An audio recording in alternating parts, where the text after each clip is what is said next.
मानचित्र, है ना, मानचित्र मापने की दूरी, पैमाने,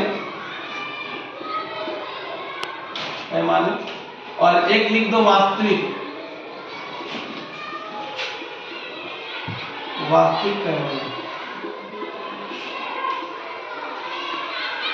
पैमाना है ना।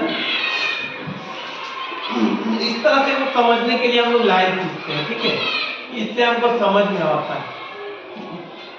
मानचित्र पैमाना कितना, 1 सेंटीमीटर, कितना को दर्शाता है, 14 किलोमीटर दर्शाता है, 14 किलोमीटर दिखाता है।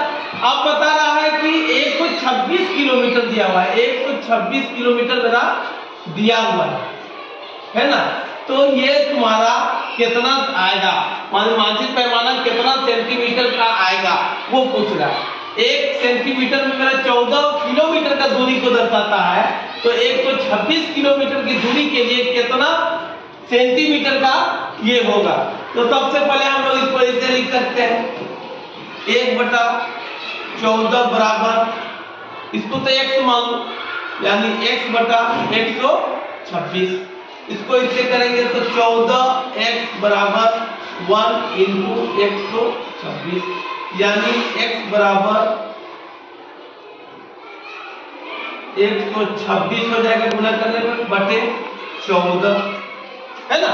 अब हम लोग काट दो, पहले 2 ही से छोटा करते हैं, 2 सते 14, 2 छक 12 और 2 तिया 6, और ये हो जाएगा 7 9 63 होता है ना। यानी x बराबर कितना है, 9। तो हम लोग लिख सकते हैं 126 किलोमीटर की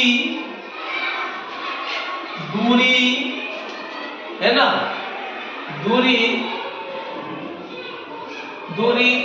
9 सेंटीमीटर, 2 सेंटीमीटर का पैमाना है ना, परयुक्त होगा, समझ में आया। यानी कि 126 किलोमीटर को जब ये करेंगे तो कितना मेरा आएगा, 9 सेंटीमीटर का पैमाना प्रयुक्त होगा। यहाँ पे मेरा कितना हो जाएगा, 9 सेंटीमीटर हो जाएगा, है ना, ठीक है। 1 दर्जन केले में 1 दर्जन का 30 रुपया दाम है, तो बोलता है मेरे पास 360 रुपया है, मेरे पास 360 रुपया है, तो कितना दर्जन केला होगा वो पूछ रहा है। तो पहले दर्जन लिख दो, दर्जन, और एक तरफ लिखो मूल्य, ठीक है। ये आसान तरीका से समझने के लिए हम लोग इस तरह से बॉक्स बनाते हैं। दर्जन है ना, 1 दर्जन, यानी 1 दर्जन में कितना है, 30 रुपया 1 दर्जन का दाम। कितना दाम है, 30 रुपया। आप बोल रहा है कि मेरे पास 360 रुपया है, लेकिन कितना दर्जन होगा वो नहीं पता, हमको पता नहीं। तो अब इसको हम लोग क्या मानेंगे, y मान ली। तो 1/30 बराबर y/360, बस गुना कर दो, तो 30y बराबर 1 इंटू 360, यानी y बराबर, जब इसको गुना करेंगे तो 360/30 होगा ना। 1 0 काट देंगे, कट जाएगा, 3 एकम 3 और 3 दूना 6, यानी y बराबर 12, यानी 12 दर्जन हुआ। तो हम लोग लिख सकते हैं अतः, है ना, अतः रुपया 360 में 12 दर्जन केले होंगे। रुपया 360 में मेरे पास कितना दर्जन केले होंगे, तो 12 दर्जन केले होंगे। समझ में आ गया। नल तुम लोग जानता है कि नल मान लो है, नल से पानी भरने में, है ना, पानी भरने में नल से 4 घंटे में, 4 घंटा जो है, घंटा में कितना बोतल भरता है नल, तो 420 बोतल भरता है, बोतल पानी भरता है।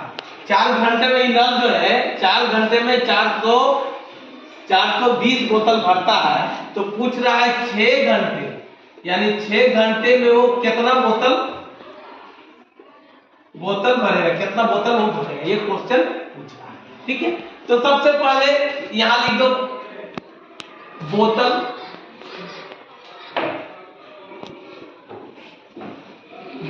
और एक तरफ लिख दो समय। ये आसान तरीका से समझने के लिए हम लिखते हैं। अब सबसे पहले बोतल कितना है, 420 बोतल है तुम्हारे पास। कितना घंटा में भर रहा है, 4 घंटा में भर रहा है। अब बोल रहा है कि तुमको पता है 6 घंटा है, और अब कितना बोतल अब तुम भर सकते हो, ये क्वेश्चन पूछ रहा है। तो हम इसको मान लो x मान लेते हैं। तो इसी तरह फिर करेंगे 420 बटे 4 बराबर x बटे 6, बस गुना कर दो इसको, तो हो जाएगा 420 इंटू 6 बराबर 4x, यानी इसको लिख सकते हैं ऐसे भी घुमा के 4x बराबर 420 इंटू 6, ऐसे भी लिख सकते हैं, यानी x बराबर 420 गुने 6 बटे 4, है ना।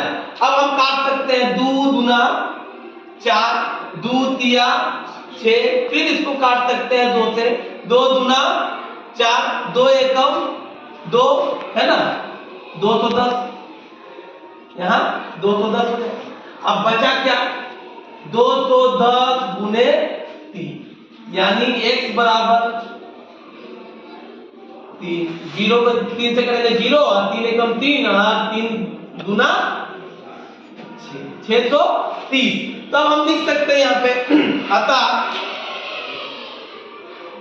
अतः 6 घंटे में, है ना, 630 बोतल पानी भरा जा सकता है। कितना बोतल भर सकते हैं 6 घंटे में हम लोग, 630 बोतल पानी भरा जा सकता है, भर लेंगे हम लोग। तो यहाँ कितना बोतल हो जाएगा, 630, है ना।